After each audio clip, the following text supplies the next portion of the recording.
आज हम क्लास 7 का चैप्टर 3 मैथ्स का डाटा हैंडलिंग के बारे में पढ़ेंगे। ठीक है, डाटा हैंडलिंग चैप्टर बहुत इजी है क्योंकि हम ये बचपन से करते हुए आ रहे हैं। पिक्टोग्राफ, डाटा, ये सारी चीज़ें हम बचपन से करते हुए आ रहे हैं, तो ये बहुत इजी है।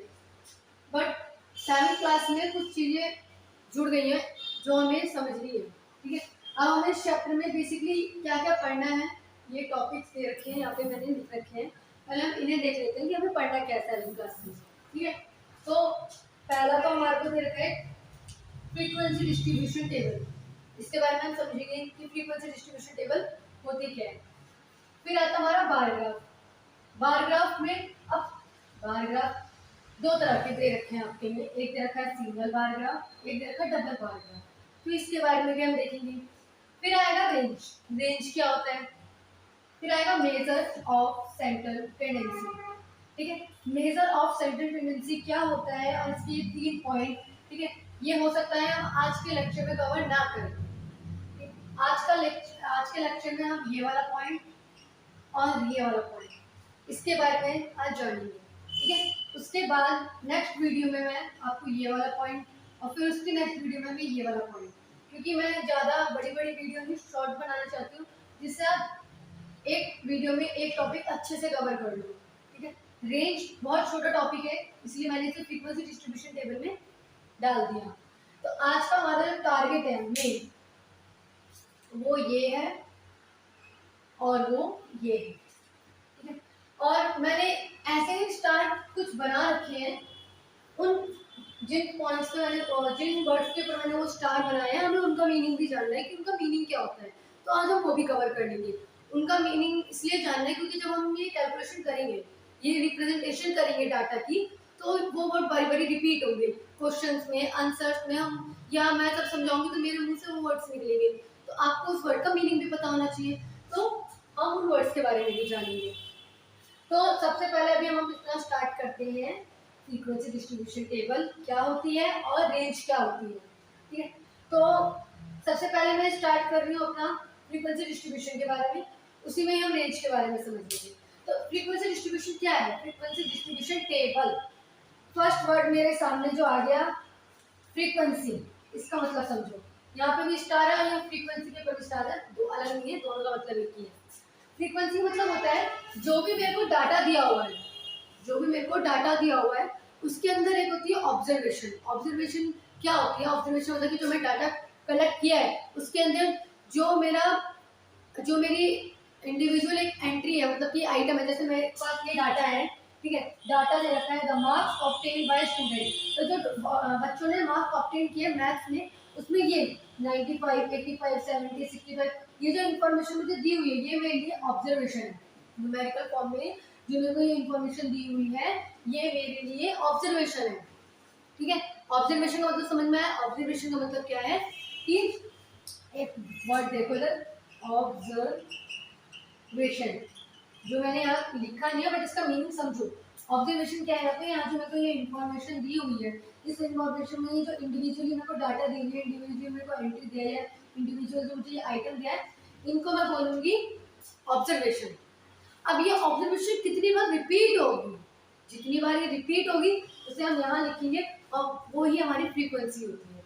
जैसे एक बच्चे के मान लो 80, मान लो 80 जो है मार्क्स है, वो ऑब्जर्वेशन है।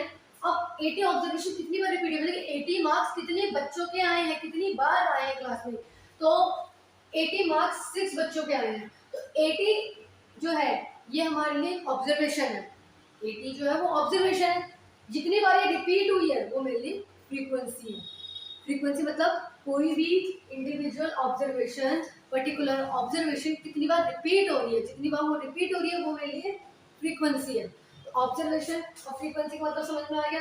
डिस्ट्रीब्यूशन मतलब जो मेरी फ्रीक्वेंसी है उसे मैं डिस्ट्रीब्यूट, मतलब कि ऐसे टेबल बना के, मतलब कि ऐसे खोल के लिखी हूँ जिससे मेरे को समझ में आ रहा है 50 मार्क्स एक बच्चे के आए हैं, 55 मार्क्स एक बच्चे, 60 मार्क्स दो बच्चों के आए हैं। तो ये डिस्ट्रीब्यूट कर दिया मैंने। ये डाटा मुझे समझ में नहीं आ रहा कि इसमें किसके कितने मार्क्स आए, लेकिन अगर मैं इसे इस तरह से टेबल में बना रही हूँ तो मुझे समझ में आ रहा है इंडिविजुअली उनसे मार्क्स कितने बच्चों के आए हैं, है ना? ये मेरे लिए क्या है, डिस्ट्रीब्यूशन हो रहा है मेरे डाटा का, मैं अपने डाटा को डिस्ट्रीब्यूट करके लिख रही हूँ। और टेबल मतलब कि अपने डाटा को मैंने टेबल में प्रेजेंट कर दिया। फ्रीक्वेंसी डिस्ट्रीब्यूशन टेबल का मतलब होता है कि जो मेरे को ऑब्जर्वेशन दी हुई है मेरे डाटा में, उसे मैं एक टेबल की फॉर्म में कन्वर्ट कर रही हूँ, जिससे मैं डिसीजन जल्दी ले सकूंगी। मुझे ये बहुत जल्दी समझ में आएगी। ये डाटा नहीं समझ में आ रहा कि किसके कितने मार्क्स आया, कौन सा नंबर ज्यादा बार रिपीट हुआ है, लेकिन ये वाली टेबल अगर आप देखोगे तो इसमें साफ पता चल रहा है कि कौन से मार्क्स कितने बच्चों को कितनी बार आएंगे। ठीक है, अब फ्रीक्वेंसी डिस्ट्रीब्यूशन मतलब तो समझ में आ गया कि जो मेरे को इन्फॉर्मेशन दी हुई है, जो मेरे को डाटा दिया हुआ है, मैं उसे एक टेबल फॉर्म में कन्वर्ट कर रही हूँ, और वो जो टेबल फॉर्म है उसे मैं बोल रही हूँ फ्रीक्वेंसी डिस्ट्रीब्यूशन टेबल। अब फ्रीक्वेंसी डिस्ट्रीब्यूशन टेबल में एक वर्ड ये और आ गया अजीब सा, टैलीमार्क।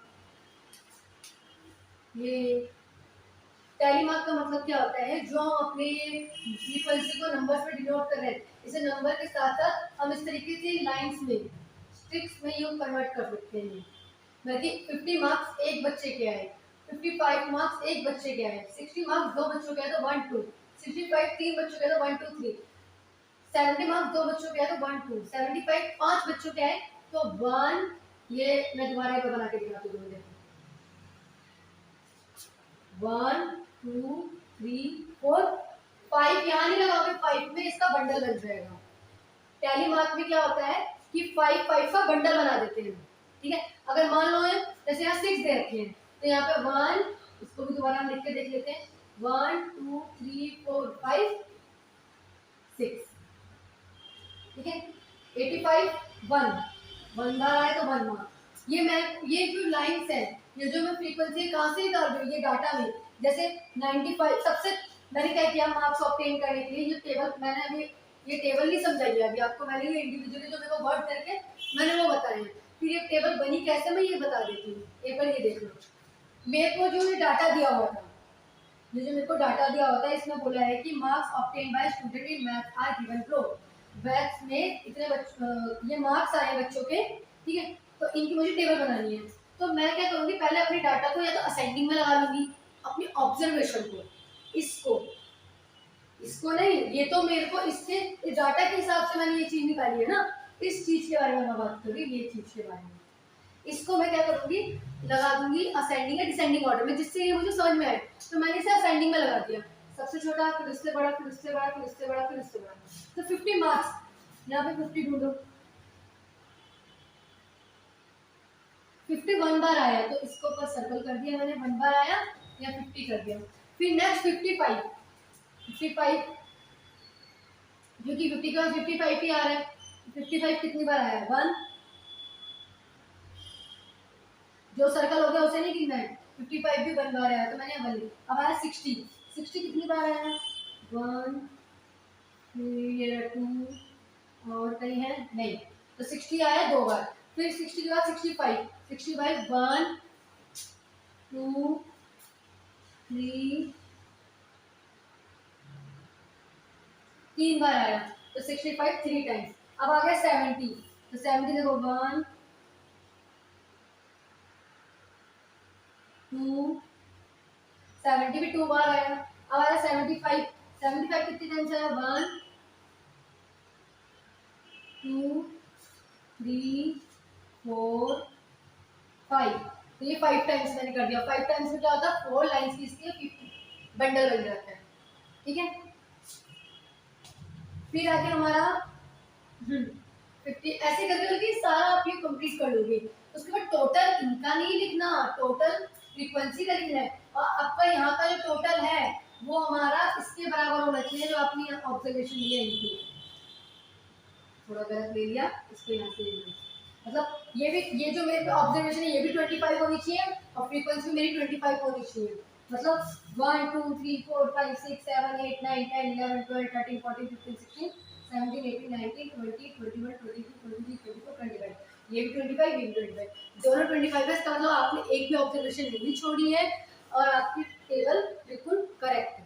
ठीक है, फिर ये टेबल का मतलब समझ में आ गया। फ्रीक्वेंसी डिस्ट्रीब्यूशन टेबल एक ऐसी टेबल होती है जिसमें हम अपने डाटा को, अपनी इंफॉर्मेशन को एक टेबल के फॉर्म में कन्वर्ट कर देते हैं। ठीक है, और टैली मार्क क्या होता है, अपनी फ्रीक्वेंसी को लाइन्स में इस तरीके की स्ट्रिक्स में हम लिख के दिखाते हैं, जिसमें 4 के बाद 5 का बंडल बनता है। ठीक है, 10 का बंडल 15 का बंडल नहीं बनेगा, सिर्फ 5 का ही बंडल बनता है, मतलब 4 के बाद 5। ठीक है, उसके बाद अगर दोबारा नंबर आ रहा है कोई तो 1 2, अगर दोबारा बंडल बना तो दोबारा 5 का बंडल बना दो, एक साथ नहीं 9 करके फिर 10 डाल के बंडल मत बना दो, 5 का ही बंडल बनता है। ठीक है, फिर अब आती है हमारी बात रेंज की। रेंज क्या होती है?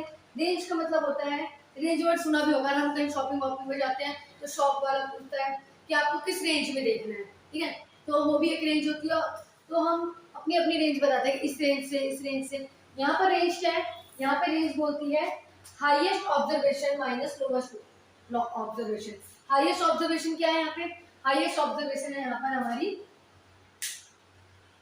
98, मतलब कि सबसे ज्यादा मार्क्स जो है 98, हाईएस्ट ऑब्जर्वेशन। लोएस्ट ऑब्जर्वेशन क्या है? लोएस्ट ऑब्जर्वेशन है मेरी 50।